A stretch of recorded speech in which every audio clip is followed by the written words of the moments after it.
Les voy a presentar a Encarna Montero Tortajada, que es profesora ayudante doctor de Historia del Arte del Departamento de Historia del Arte de la Universidad de Valencia.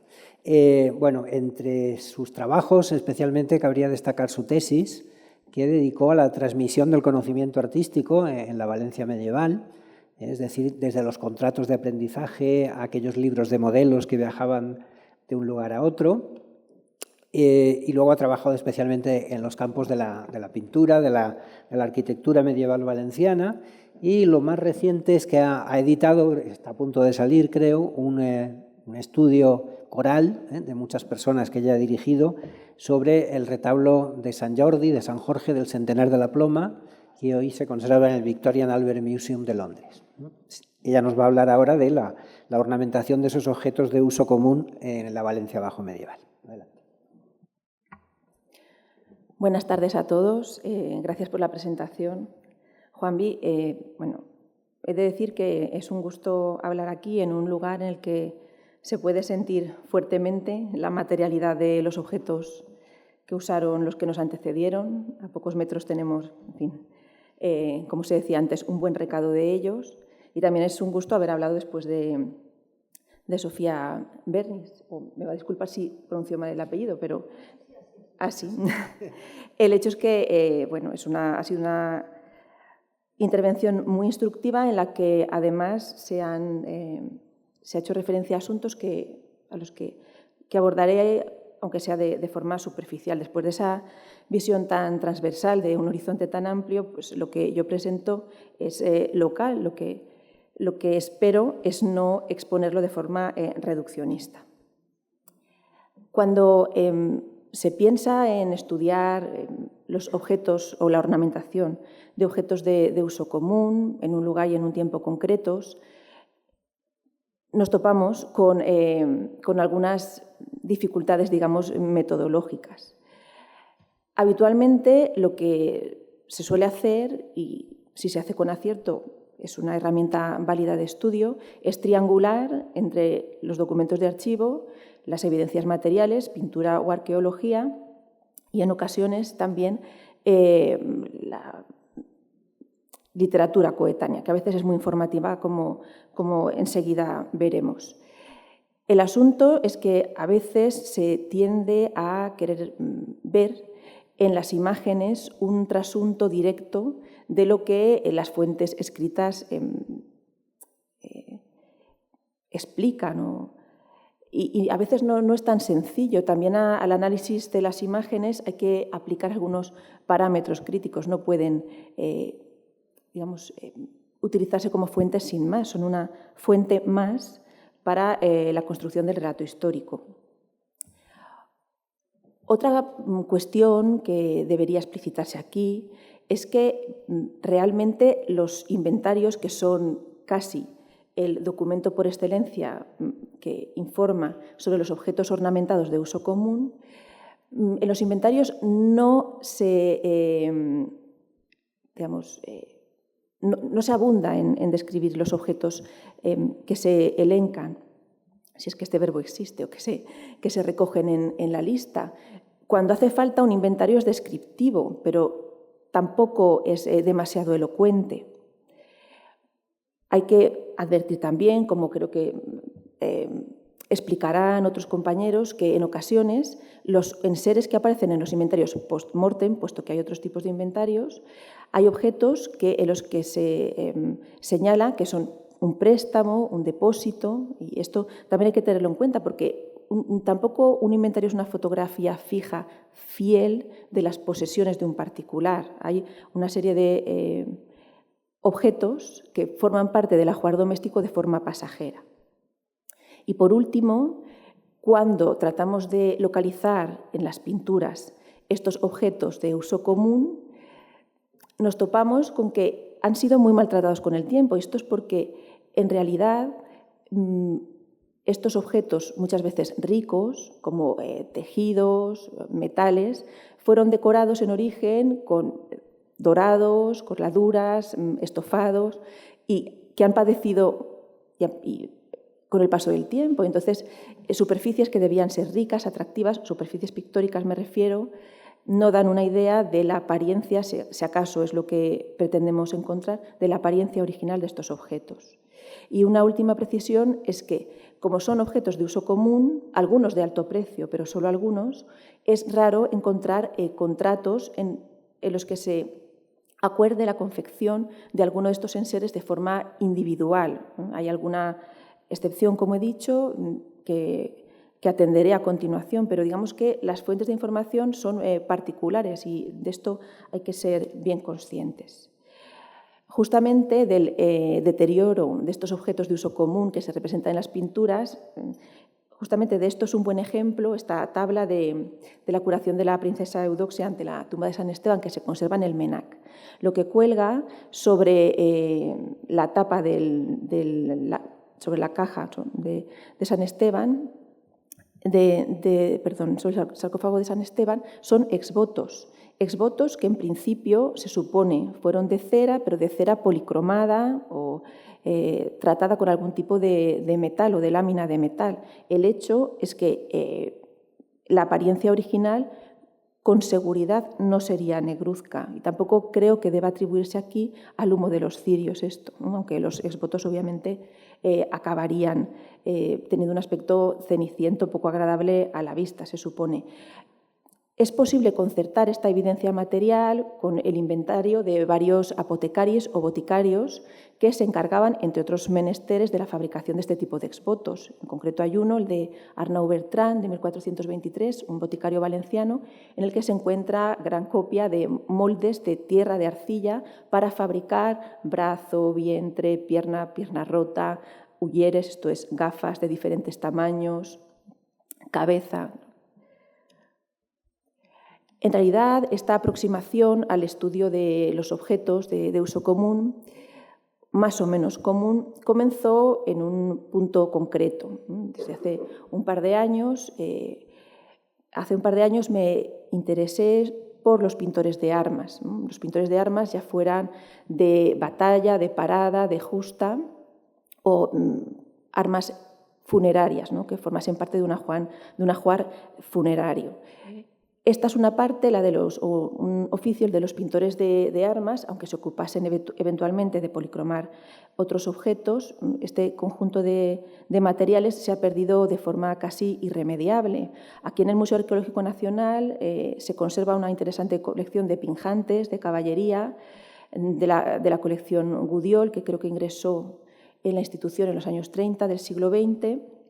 Aquí muestro uno de estos pinjantes catalogados por Fernando de Olaguer. Hay otros que recientemente creo que se han exhumado en Javea, o al menos se han estudiado recientemente, pinjantes que proceden de Javea o del Castillo de Lorca en Murcia, pero junto a estos pinjantes, algunos de ellos por fortuna conservados, hubo sobrevestas, cimeras, guardrapas y escudos funerarios como estos que se facturaron en abundancia y de los que apenas queda nada. Es cierto que estos objetos no eran efímeros, no estuvieron destinados a consumirse en poco tiempo, a pesar de que él haya hecho estragos y hayan sobrevivido muy pocos de estos ejemplares. Aquí tienen una muestra, se trata de una tarja y un pavés procedentes de la Cartuja castellonense de Valdecrist, que hoy en día está en el Museo de Bellas Artes de la capital de la provincia. Es una tarja y un pavés con la señal de los Cervelló. A la izquierda tienen una miniatura foránea de mediados del 15 que se conserva en el Museo Victoria Alberto.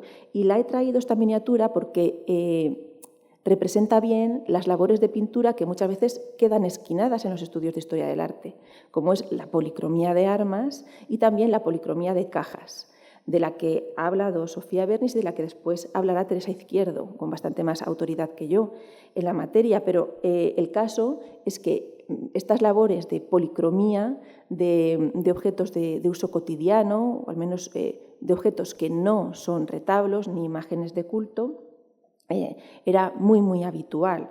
Esta investigación que se inició fuera del ámbito doméstico pretende proseguir dentro de casa. A continuación les presento un fragmento de una obra a la que o de la que echaré mano con frecuencia en los minutos que siguen. Se trata del Espill o Llibre de les dones de Jaume Roig. Es una obra de la literatura vernácula, de sobras conocida en el Levante y que es muy, muy interesante. Se ha tomado también como una fuente, en ocasiones de forma acertada, pero en otras tal vez de forma bastante acrítica, se ha utilizado como fuente para ilustrar, para imaginar cuál pudo ser la atmósfera de la vida cotidiana en la capital en esos momentos, en el segundo cuarto del siglo XV. El hecho es que este fragmento que les presento expresa bien lo que significa poner un hogar, ¿no? O sea, con corredores de propiedad se entiende, yo me puse de acuerdo, compré y pagué esta casa y la aderecé prestamente de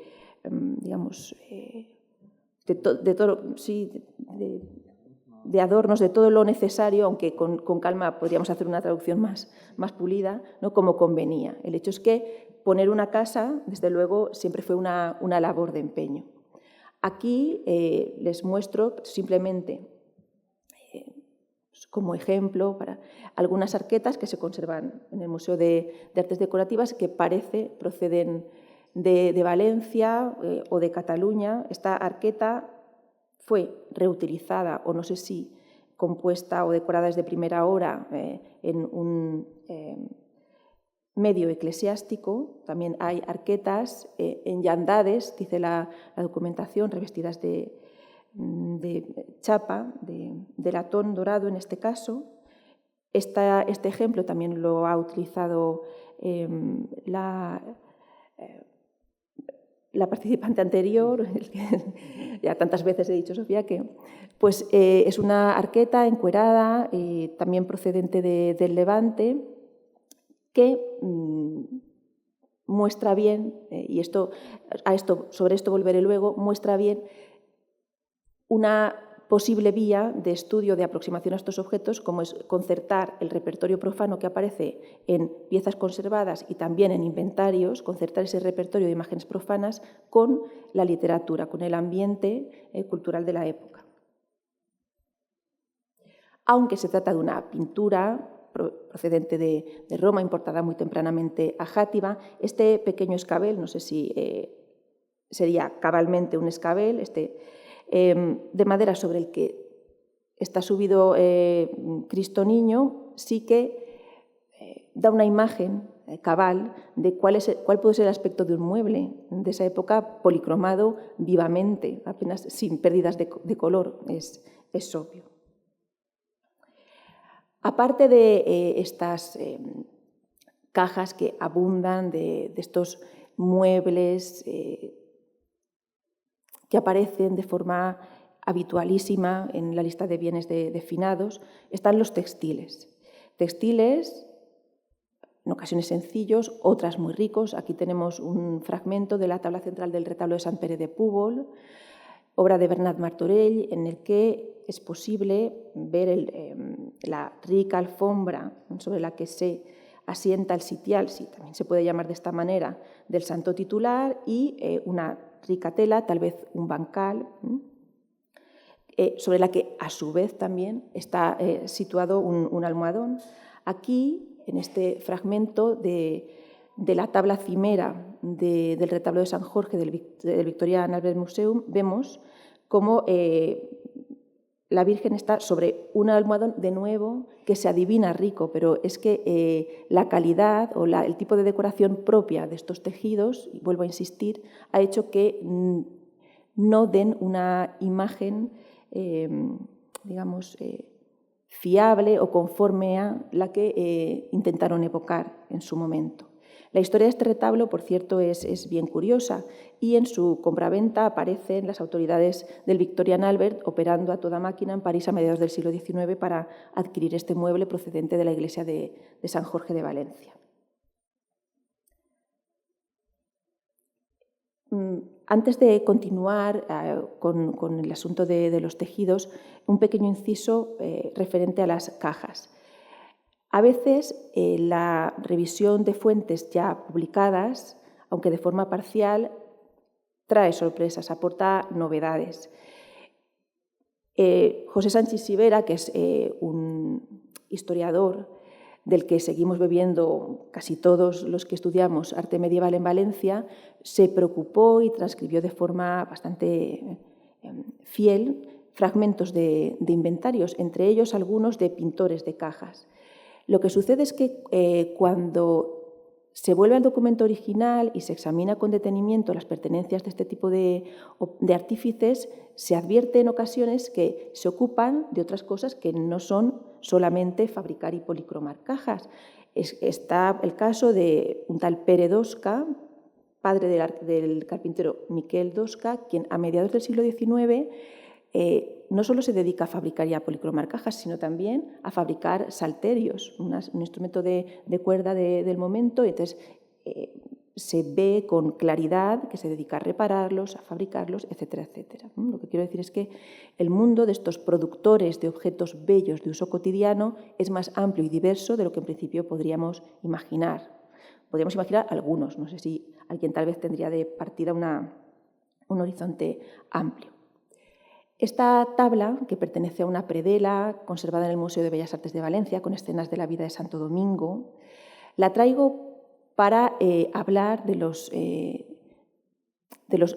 las camas vestidas, que sabemos en los domicilios de cierta importancia eran una constante. De hecho, la cámara principal, o en la cámara principal, el elemento central es la cama. Muchos inventarios, y esto yo creo que es conocido y coincidiremos los que tratamos con este tipo de documentación, en los inventarios casi siempre, o suelen comenzar casi siempre por el lecho. Se determina de cuántas tablas es, si está vestido, etcétera, etcétera.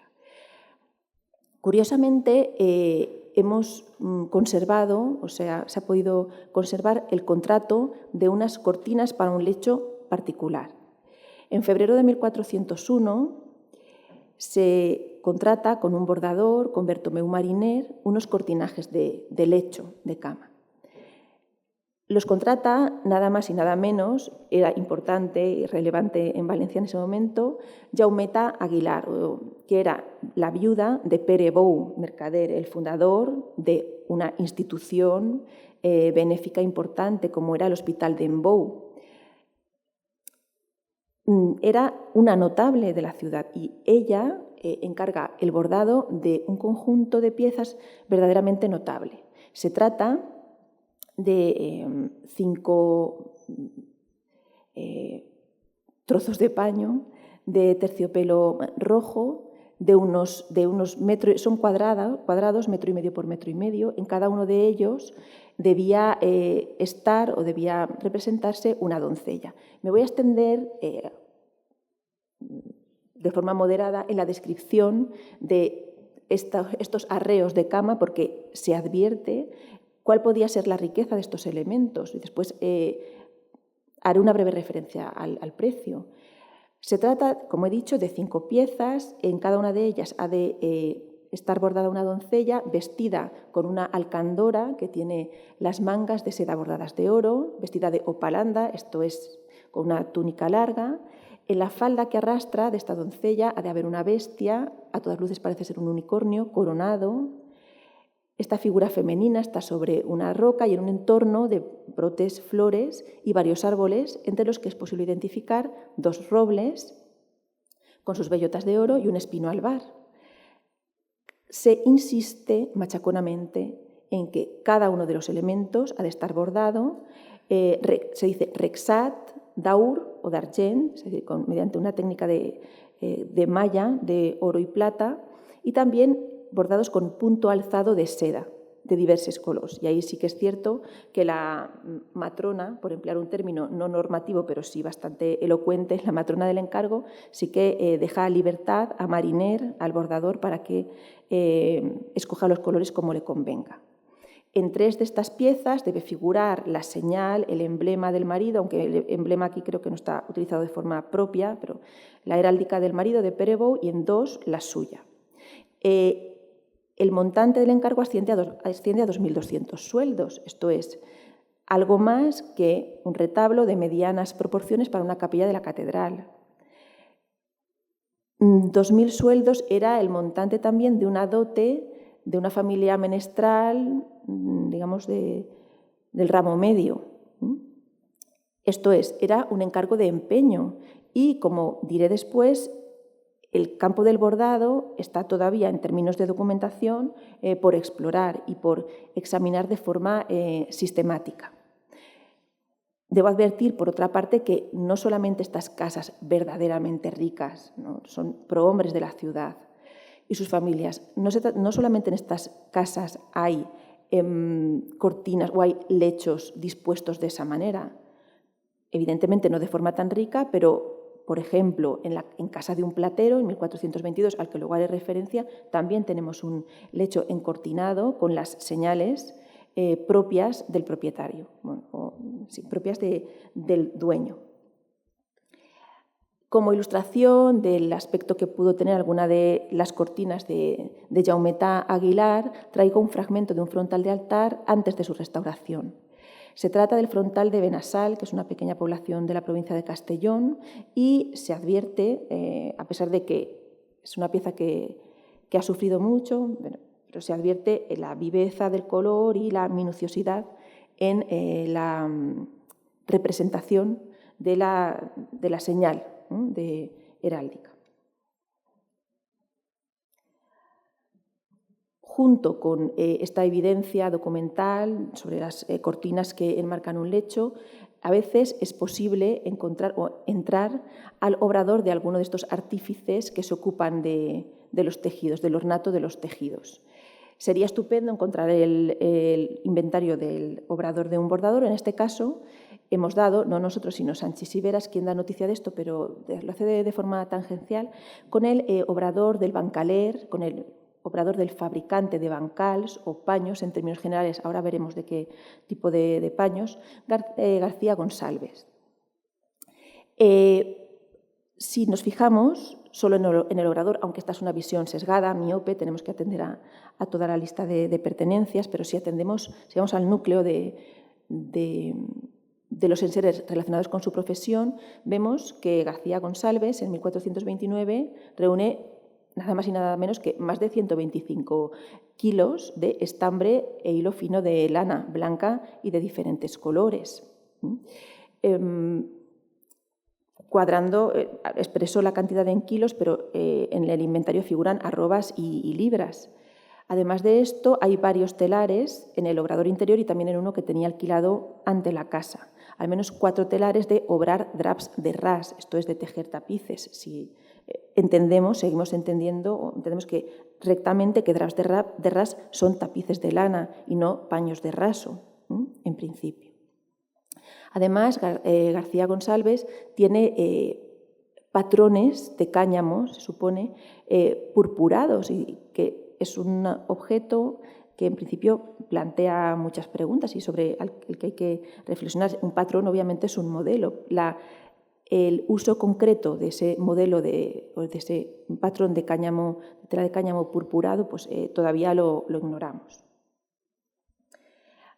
Es el momento, antes de acceder a otro ramo de los enseres de uso doméstico, como es la cerámica, a la que aludiré muy brevemente, porque mañana Beatriz Camderá nos hablará por extenso sobre ella, quería hacer referencia a los llamados draps de pincel. Y es que conocemos muy pocos pintores cortineros, y esto plantea también un interrogante. Los draps de pincel, de los que creo que después se ocupará Teresa Izquierdo, los paños pintados de devoción, son numerosísimos. Es que es raro el inventario que carece de ellos. Y sin embargo, en la documentación emergen muy pocos nombres de pintores cortineros.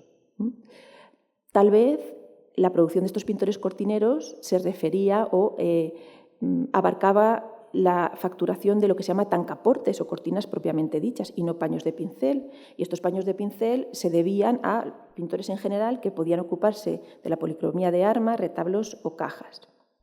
El hecho es que quisiera hacer referencia a una circunstancia particular, y es que en los 2 primeros decenios del siglo XV en Valencia tenemos noticia de 4 al menos, y creo que podríamos aumentar un poco la nómina, de 4 pintores conversos, uno de ellos explícitamente pintor cortinero, de nombre Tristán Bataller. Bueno, pues en un documento aparecen por fortuna reseñados los miembros de la cofradía de conversos oficial de la ciudad, que era la de San Cristóbal. Es un documento de 1413. Y se advierte de forma muy rápida que, cuáles son los, digamos, colegios profesionales que están representados allí. Hay más de 40 sastres, 20 sederos, tejedores de velos de seda, zapateros, colchoneros, colcheros, banovers, pellers, hay un fabricante de correas, hay 4 plateros, un pintor de cortinas y un pintor, Francesc Almenara. El hecho es que, y volveré otra vez sobre ello al final de mi intervención, es que merece la pena detenerse a reflexionar sobre cuál pudo ser el campo de acción de estos pintores conversos. A una altura o en una cronología tan temprana como es 1401, 1413, 1420, es decir, cuando su conversión o la conversión de su familia se había producido de forma muy reciente, si aceptamos que fue a partir del asalto a la judería de 1391. Bueno, estos paños de pincel también merecerían un estudio detenido y monográfico, porque hay paños de importación, en el inventario del mercader Pere d'Aries de 1422, hay draps de pincel de obra de Inglaterra, y aunque tal vez después lo repita, pero prefiero avanzarlo, es que debiera pensarse que estos draps de pincel fácilmente transportables, económicos, a tenor de lo que puede interpretarse de las almonedas, pudieron bien ser un vector de introducción de formas nuevas, un vector de cambio artístico. En otro inventario, el del regente de la sisa del vino, el regente de la mesa de la sisa del vino, aparece otro drap de pincel que tiene los guardapolvos de madera. Lo que quiero decir con esto es que los draps de pincel estuvieron mejor dispuestos de lo que en principio pudiéramos pensar. No estuvieron colgados de cualquier manera. Hay bastiments, listones de madera de pino o de otro tipo de soportes lígneos con cuerdas para disponer estos paños. Y esto sí aparece en la documentación. En el caso de los paños de pincel ingleses del mercader Pere d'Aries, además se especifica que uno, que están en el oratorio de la casa, uno hace las funciones de antealtar y otro está colocado detrás a manera de retablo. Es decir, que suplían con eficiencia la labor de una tabla pintada. Eso es lo que creo que era importante señalar. Respecto a la cerámica, bueno, pues, les quería mostrar una cita bien conocida. El franciscano gerundense Eiximenis escribe a finales del XIV, pues este régimen de la cosa pública es un proyecto, digamos, editorial mucho más amplio que quedó en poco pero sustancioso. Bueno, pues en el proemio a esta obra, en el que se refiere a las bellezas de la ciudad de Valencia, nombra la cerámica, se refiere a la de Paterna y Cárcer, donde se facturan objetos de uso común, y digamos, pone el acento en la obra de Manises, que dice: daurada e maestriblemente pintada. En la sala 24 del museo, hace rato escaso he podido ver 2 magníficas piezas de loza dorada de Manises, estupendas. Probablemente la última frase, cuando Eiximenis dice que los papas y los cardenales se han enterado de la belleza de estas obras y las requieren, probablemente tuviera en la memoria un dato muy conocido, y es que en 1361 hay un encargo, esto es mejor, el apoderado del cardenal Oduan a la postre en Aviñón, que es un eclesiástico valenciano, recluta a varios alfareros valencianos para que vayan allí y fabriquen el solado del palacio del cardenal. Lo que quiero decir es que era algo importante, que debió ser una noticia sonada y de la que Eiximenis probablemente se haga eco aquí. No me detendré en explicar estas piezas que quería mostrar simplemente para ver que no solo no es solo obra exenta, que se extienden, había mucho solado. Esta pieza se conserva en el Museo de Artes Decorativas y parece proceder de la sede gremial de los Pelaires. Y aquí vemos, como en tantas otras tablas, en este lavatorio de Reissac, vemos un suelo con baldosas decoradas bastante ricamente. También apunto que hay escenas por excelencia que son una fuente común en los estudios sobre los objetos cotidianos. Ahí son escenas como el banquete de Herodes, la Anunciación, la Natividad, las bodas de Caná, el lavatorio con la Santa Cena después y la dormición de la Virgen. Son escenas que por definición transcurren en un interior. Se puede representar de forma más explícita o más descriptiva o menos, pero en fin, vemos que orientan bastante la investigación. Bueno, está reverso de una tabla de Memling que está en el Museo Thyssen, también es muy conocida y representa un jarrón de una serie de producción muy común, como la que tiene el monograma alusivo a Cristo, propagado por Bernardino de Siena y después por Mateo de Agrigento. Aquí tenemos una representación en una Santa Cena catalana, procedente de una iglesia del territorio del Solsonès. Un apóstol bebe de una escudilla en la que asoma este monograma cristológico. Me van a permitir que pase un poco de puntillas por estas diapositivas. Sí que, abrevando en fuentes ajenas, sí que quisiera señalar a continuación algo también sabido, pero bueno, no está de más recordarlo, que es que el interior doméstico mutaba porque, como muta el nuestro, solo que en sentidos diferentes. Aquí la estudiosa Paula Hochty, en un estudio verdaderamente encomiable sobre la cultura material de la menestralía a mediados del siglo XV, básicamente, pero no solo, o de mediados del siglo XV en adelante, pues en estos dibujos incluidos en su publicación se muestra de forma bien elocuente cómo mudaba el aspecto de una sala, que no comedor parece, aunque en los inventarios valencianos se aparece el menjador.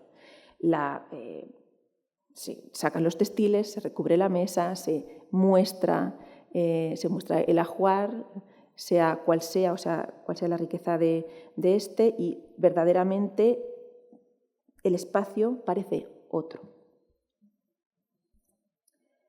De los avíos domésticos, ¿no? Pasamos a los personales, a las prendas de ropa y a las joyas que también se encuentran, que también son objetos de uso común, aunque algunos de ellos sean verdaderamente ricos. De nuevo, otro fragmento del Espille en el que el atribulado protagonista, cuando contrae matrimonio con su primera mujer, trata de agradarla y le compra cosas que se supone que debía traer ella en su ajuar, y otra vez una vía de estudio que luego volveré a insistir en ella, en este universo de las cosas, en este mundo de la cultura material, serían los ajuares nupciales, que es lo que trae la esposa a casa. Bueno, pues aquí hay una amplia lista y justamente termina, después de enumerar cofias,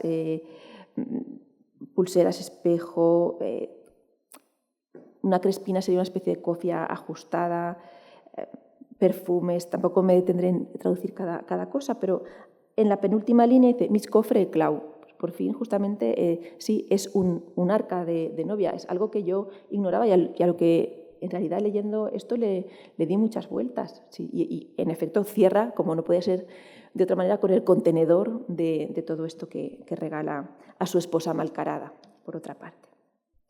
Las joyas en la pintura gótica valenciana aparecen de cuando en cuando. De nuevo vuelvo al retablo de San Jorge, conocido como el retablo del Centenar de la Ploma, y hay personajes como es la princesa de la historia de las gestas y martirio de San Jorge que se representan en el mueble.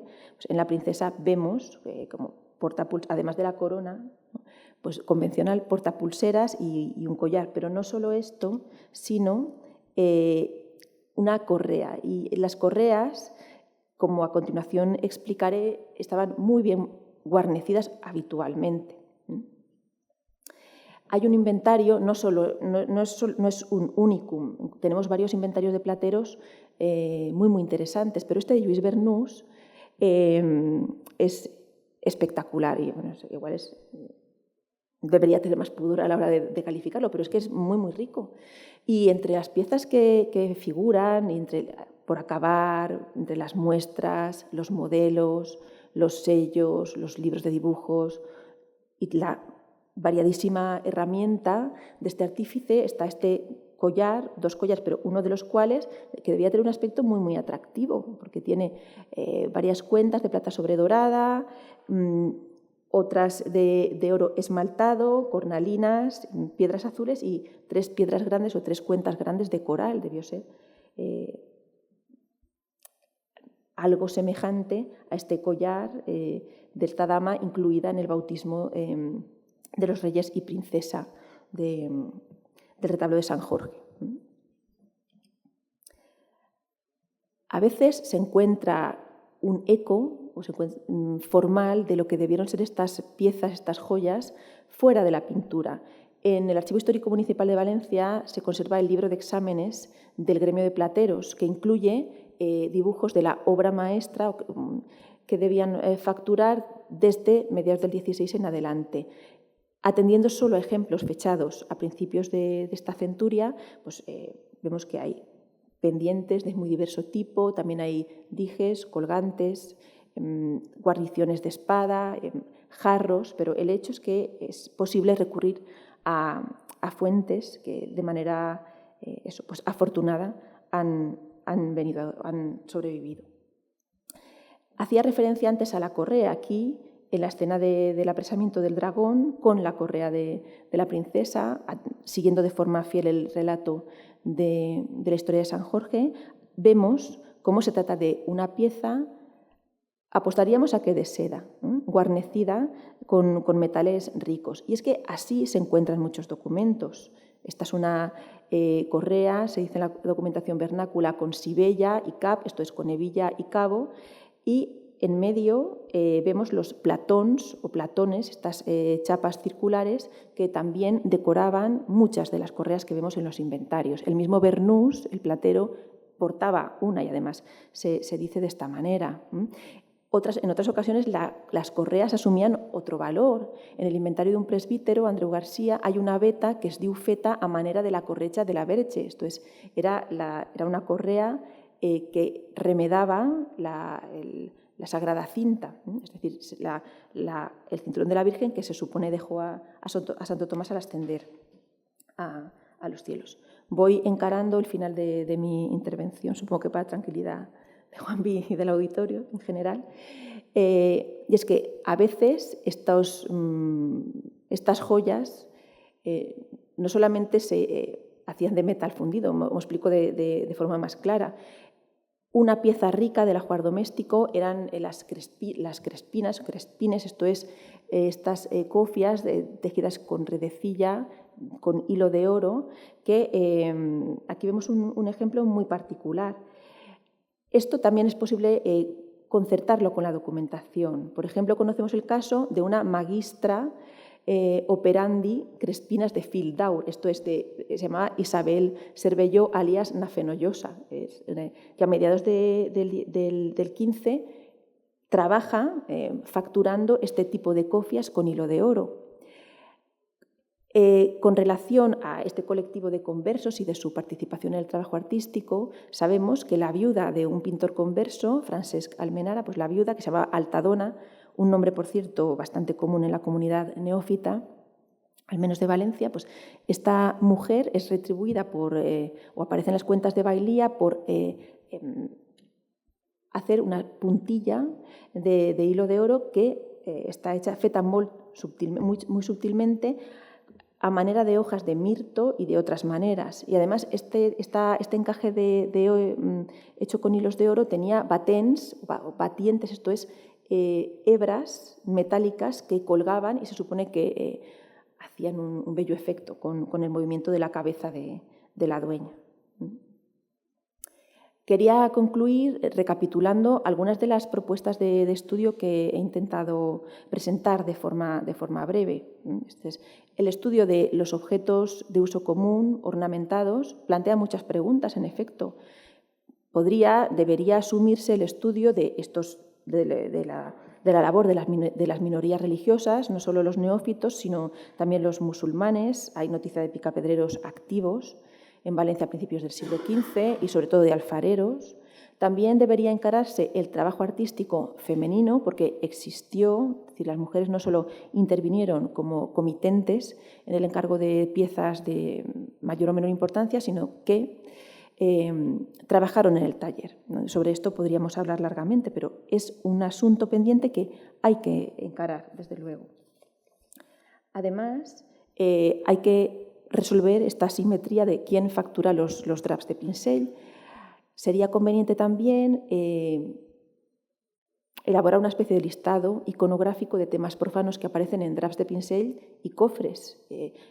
¿Cuál era el mundo visual en Valencia en los siglos XIV y XV más allá de la imaginería religiosa? Por otra parte, y para acabar, hay casos, ¿no?, que claman al cielo, diríamos, y es que hace falta una revisión sistemática de oficios que calificamos sin ambages como artísticos, como es el caso de los bordadores y también el de los orfebres. Esto es, nos hemos ocupado del estudio de las piezas, de las que han podido conservarse, pero falta por abordar la otra cara de la moneda, explicándolo de forma simple. Hay que hacer una historia social, tal vez, si se me permite, de bordadores, de orfebres, y porque creo que esta nueva vía de estudio nos podría dar información y nos podría dar muchas alegrías en este sentido. Y, en fin, muchas gracias por su atención.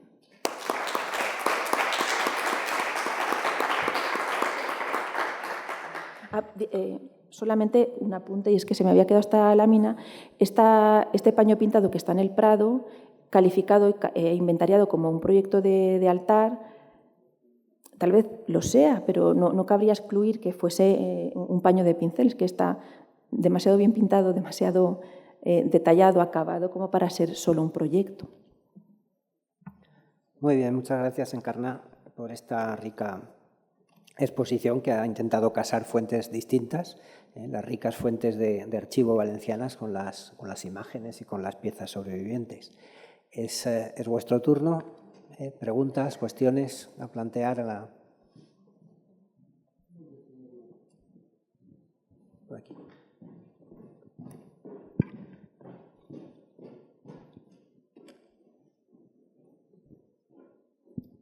Hola, buenas tardes. Sí. Encarna, has comentado el tema de los draps de pincel como un posible vector entre artesanías. Creo que es un tema realmente interesante. Nosotros lo abordamos desde la arqueología, pero nos planteamos preguntas que es ¿por qué surgen de repente digamos, cartones o digamos, programas iconográficos completos en la cerámica? ¿De dónde vienen? Por ejemplo, me estoy refiriendo al programa iconográfico de la cerámica verde manganeso clásica. Tú sabes que desde hace un siglo y medio Gudiol dijo que de la iconografía románica, bien, es posible. Pero luego vienen toda una serie de fases en la cerámica. Y creo que realmente sería fructífero hacer un estudio transversal entre las artesanías, porque es que a partir de ahí podríamos entender algunas cosas. ¿Ves alguna vía de trabajo en ese sentido? La que se me ocurre a bote pronto, y es algo que se ha quedado pendiente para esta intervención, es cuando se encuentren, revisar el contenido de los obradores, de los maestros de obra de terra, que es como se llama a los alfareros. De momento hemos dado con uno, pero si prestáramos atención y en fin, analizásemos el contenido de estos talleres, igual podrían exhumarse referencias a a dibujos, patrones. No No es la vía. No lo creo porque tú sabes que eso está muy estudiado por López Elum y por otras personas. En general, las descripciones que hay son muy laxas. Obra de Málica, se habla de obra de Málica, alguna definición un poquito más, pero no va más allá. Entonces, por ejemplo, no hay la más mínima documentación sobre toda la cerámica verde y manganeso, no hay ninguna referencia. Es que eso llama mucho la atención, pero se me ha ocurrido esto del inventario de un obrador que existe, de alfarería o de las pertenencias, no de un obrador, sino de un alfarero, para ver si tal vez pudiera tener algún diseño. Ojalá, no lo sé. Es que es una vía probable. No sé.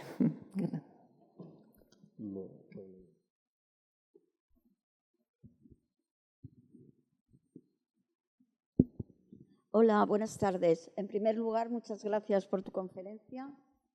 Y en segundo lugar, tenía una pregunta. Has hablado de que en los inventarios hay una serie de objetos que aparecen como depósito o préstamos y hay otros, digamos, que son como más estables y más de propiedad de la persona a la que se atribuye el inventario.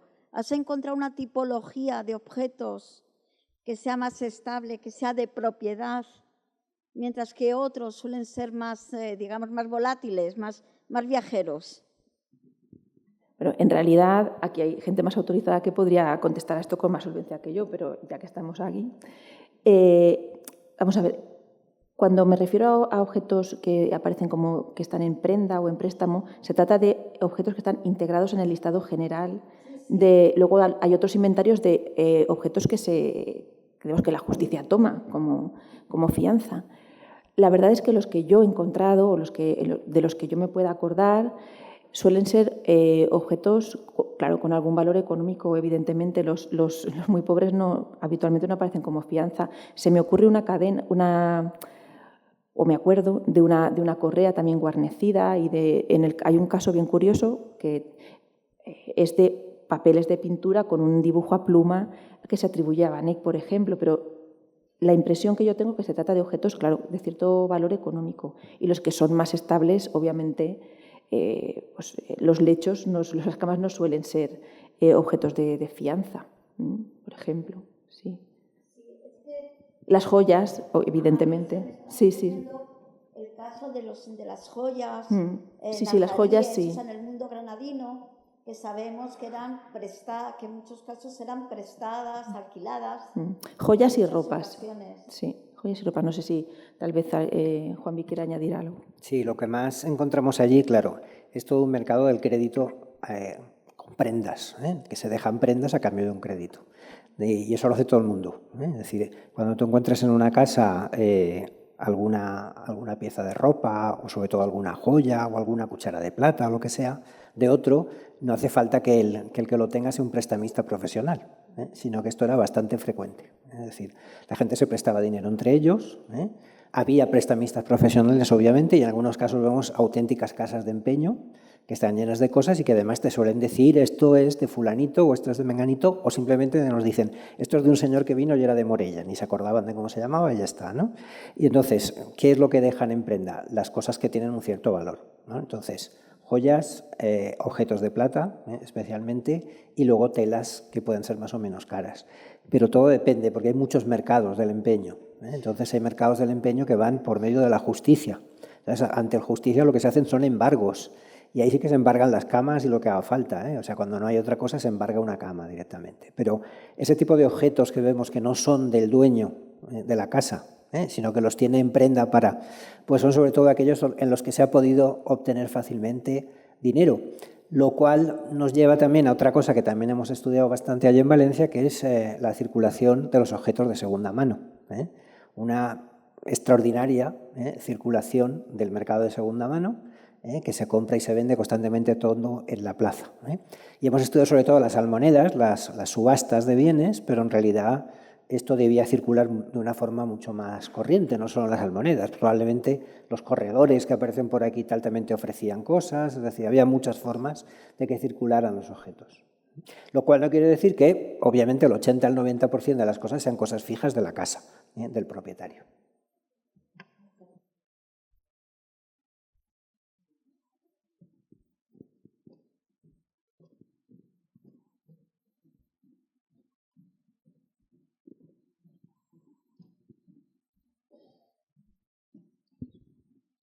Bueno, primero de todo quiero dar las gracias por esta tan interesante conferencia, la verdad.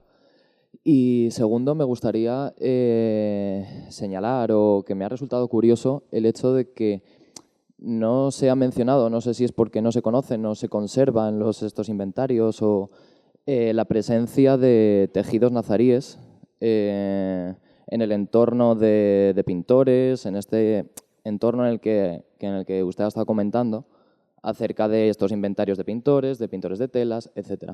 Entonces, me gustaría saber si es porque no se conoce, no ha llegado a ello o cuál es el motivo de esa falta de ese tejido nazarí, porque al fin y al cabo Valencia y el reino nazarí tuvo mucha relación económica y mucha relación comercial en torno a la seda y en torno al tejido. Y eso es todo. Gracias. Bueno, muchas gracias por la pregunta. Pues por lo que yo sé, menos de lo que cabría esperar, o menos referencias de las que cabría esperar.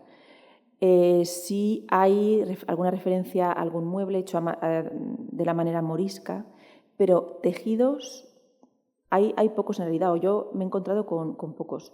Sí existe la curiosidad del inventario de un tejedor de seda musulmán. Eso sí que, y lo que sucede es que es bastante escueto. Pero presencia habitual de tejidos moriscos en los inventarios que yo he examinado, no puedo decir que exista. Hay tejidos moriscos, pero me da la impresión de que son más muebles a la morisca antes que tejidos. No sé si alguno de los que han estudiado inventarios puede corroborar. Sí, específicamente granadinos encontramos muy poco, muy poco. Es lo que ha dicho Encarna, es decir, aparecen más en cosas de muebles. Por ejemplo, sillas, cadires granadines, que serán las típicas jamugas y tal, eso sí que aparece en alguna. Y luego el epíteto morisco y demás se suele aplicar a alfombras, especialmente. Bueno, en algunos casos dice granadina, pero muy poquitos casos, dice más bien morisca o sarranesca, en algunos casos turquesca, cuando ya viene de Turquía. Y pues en algunos objetos de cáñamo, de esparto, este tipo de cosas, que yo creo que es más que nada de la artesanía de las morerías locales, más que llegada desde Granada. Sí, hay poblaciones que sí parecen especializadas, al menos en los libros de obra de la catedral, no tiene que ver con el tejido, sino con el abastecimiento de material de construcción. Pero en el hilado de hilo de cáñamo sí que hay alguna morería que provee de bastante. Entonces, sí parece que hay una producción textil local, pero de una calidad, o sea, parece que no es de lujo, sino de tejidos de consumo habitual.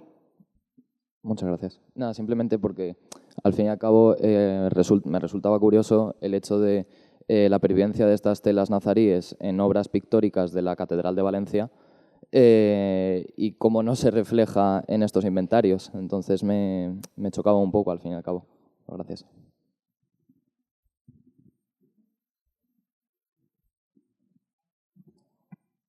Gracias a la doctora Montero.